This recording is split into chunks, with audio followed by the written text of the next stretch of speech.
Hi everyone, this is Z, aka the Witch of the Void, and in this video I would like to talk to you about this amazing Switch release of a classical Steam game called Portal. I am personally a huge fan of the two Portal games released on Steam, and I was more than happy to find out that they were re-released on Switch. So, of course, I had to give them a go.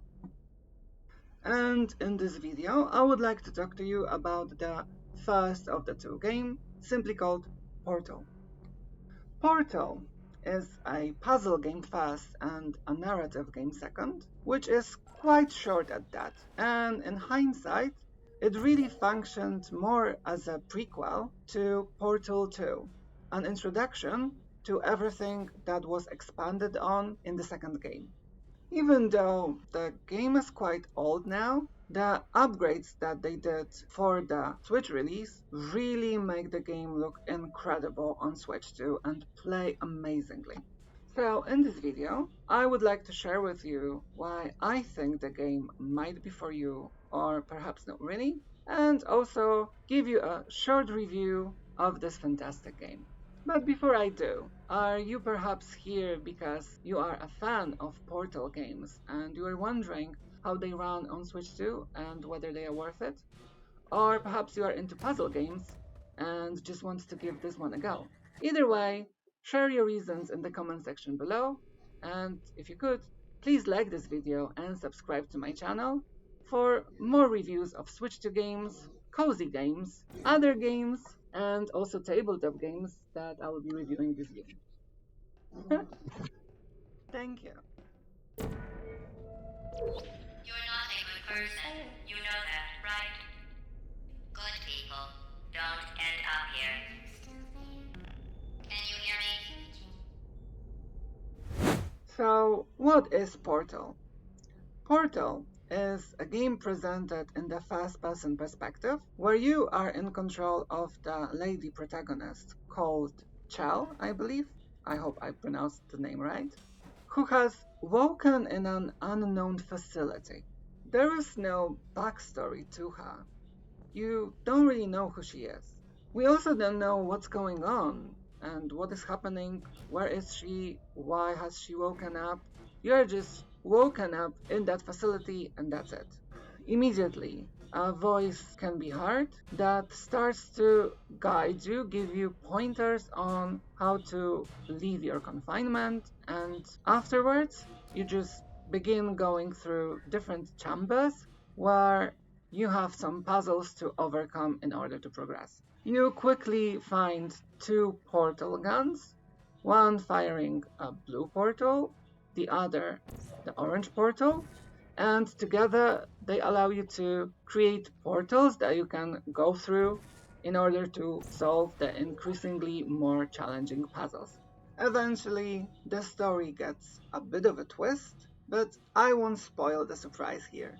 The main hook of this game, at least for me, are not actually the puzzles and overcoming them, which are quite amazing, don't get me wrong. However, it is the narrative and the continuously changing interaction or narration done by the AI that is guiding you through the game called GLaDOS. The entire interaction and the changing narrative is really amazing and continues in the second game.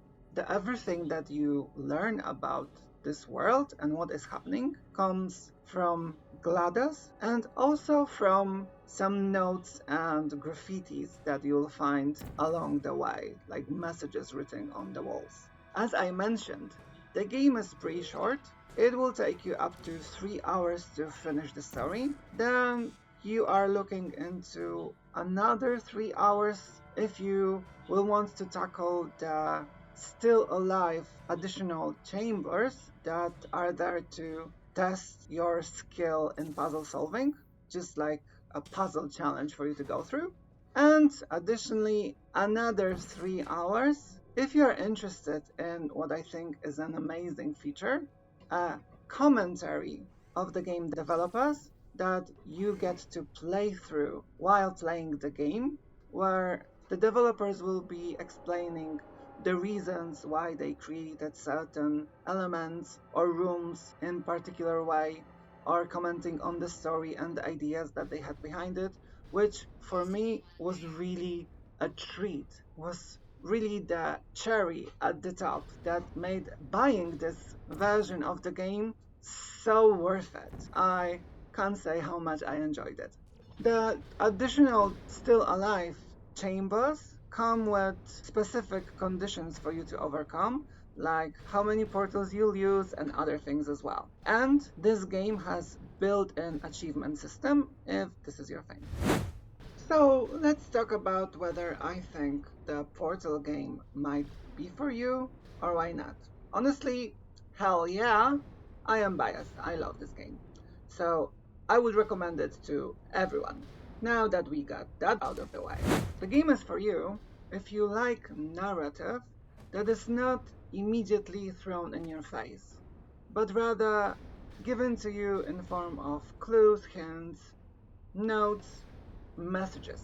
Additionally, both games have what I believe is to be one of my favorite villain slash anti-hero characters of all times that I hold very close to my heart. And the entire revelation and progression of the story across those two games is really what makes Portal remaining one of the top games on my favorite game list of all times. Secondly, this game is for you if you like puzzle games. The increasing challenge of the puzzle mechanics and overcoming them really will make you feel good about yourself.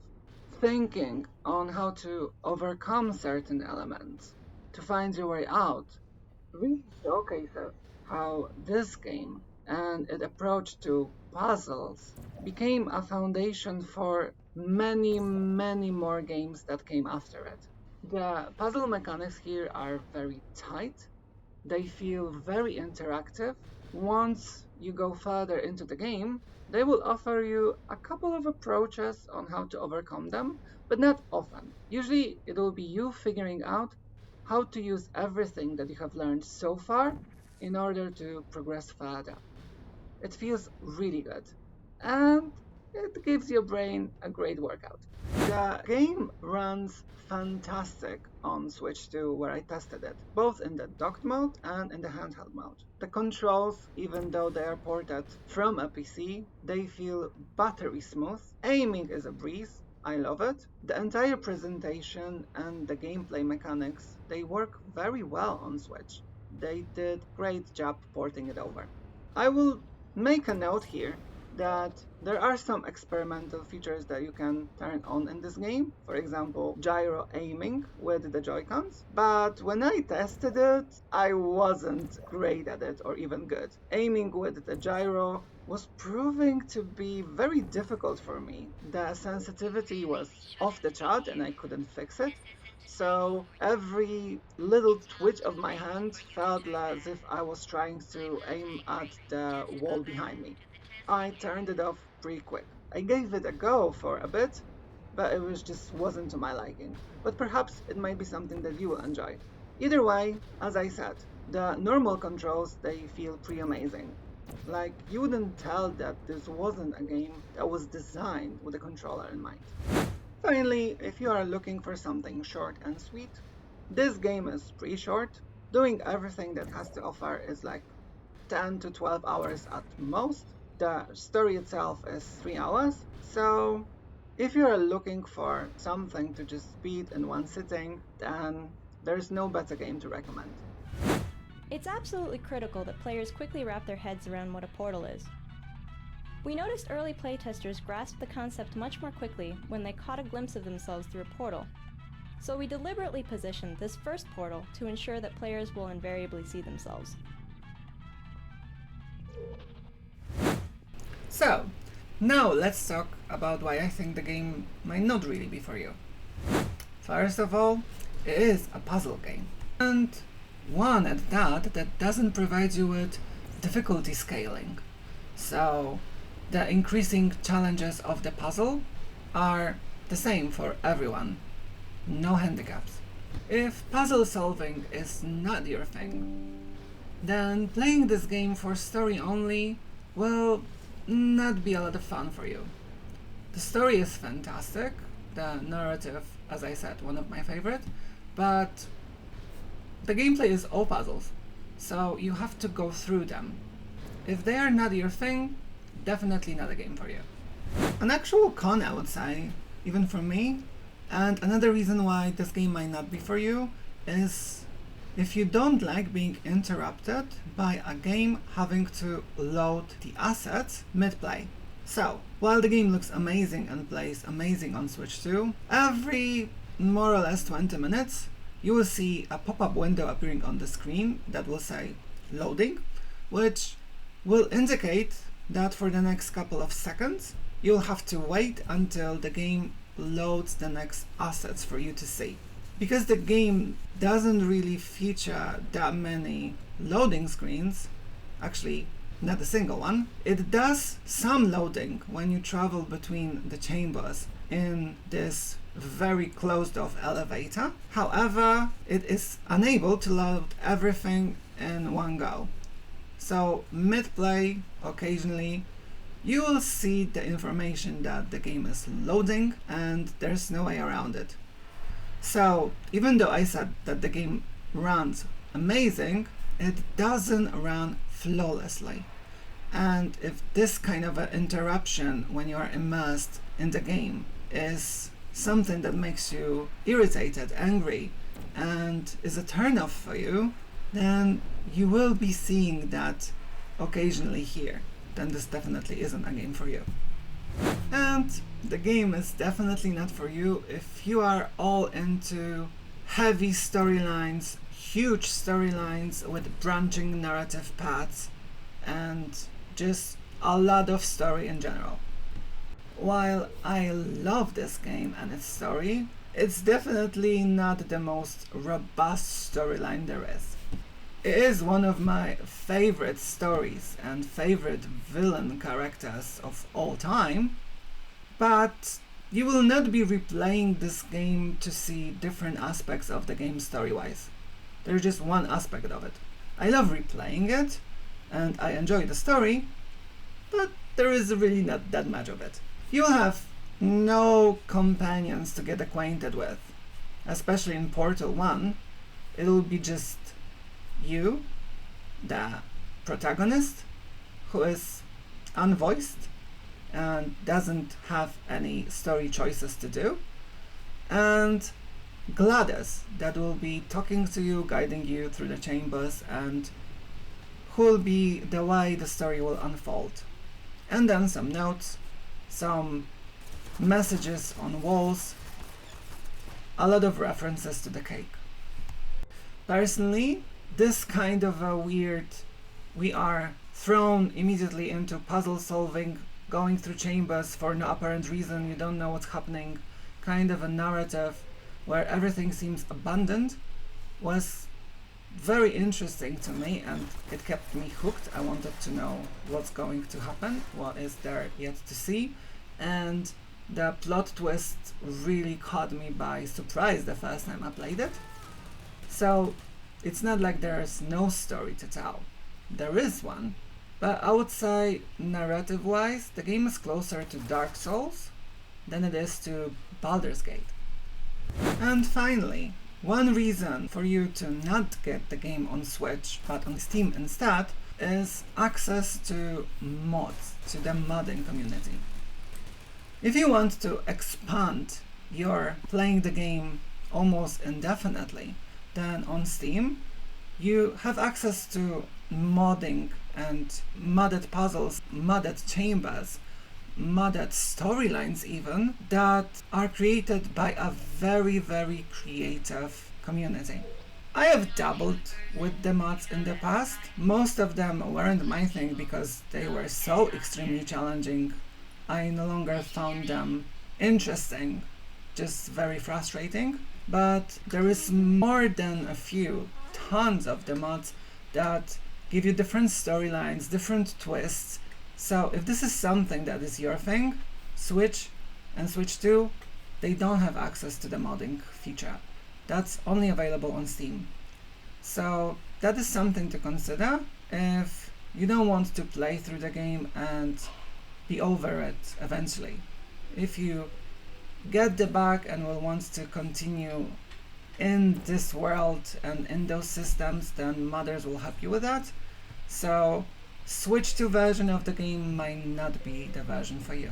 That would be all for the pros and cons, honestly. So now let's move on to my own personal review of this particular game on Switch 2. I was amazed on how well the game looked and played on the console. I know it's an old game, but still some PC ports, even of some older games, then they don't adapt well to the Switch Nintendo environment.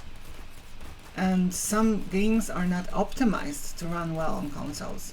So I was kinda curious on how Portal would look on Switch, how Valve would handle it, and I was really, really positively surprised. Having the chance to experience the game again, to replay it on the go even, that was a treat to me that I was so glad to be able to experience. And it made me so sad that it wasn't my first time playing through the game, so I couldn't experience the plot twists for the first time, because I really loved them. So I knew what I was going to see, and while I didn't remember all of the puzzles exactly, I still more or less knew how to handle them, how to look for the way out. So it was a little bit less of a challenge for me than it was the first time I played it. And I really do miss this kind of a feeling that Portal gave me the first time around. It was such a great trip through the nostalgia lane that I am so grateful that they did that. If anyone is wondering whether they should give those games a go, then for me personally, GLaDOS, the character, the narrator of the game, is the sole reason that everyone should play this game. All of it became a baseline for so many different games that came after it. And as I said, everything about Portal and Portal 2 is just fantastic. And it's one of those games that I strongly recommend to everyone that are looking to get into gaming. They're just fantastic games, fantastic universes with great characters, more or less. GLaDOS. GLaDOS is fantastic and amazing. Play for her. So yeah, so that's my reason and my review of this game. If you are considering giving it a go, I strongly recommend that you do so. As I said, I love the game. Just be aware that it's a puzzle game first and foremost. It will give your brain a bit of a workout. Either way, that's it. I hope you'll find this review helpful, and I'll see you in my next one. Cheers! For the good of all of us, except the ones who are dead. But there's no sense crying over every mistake. You just keep on trying till you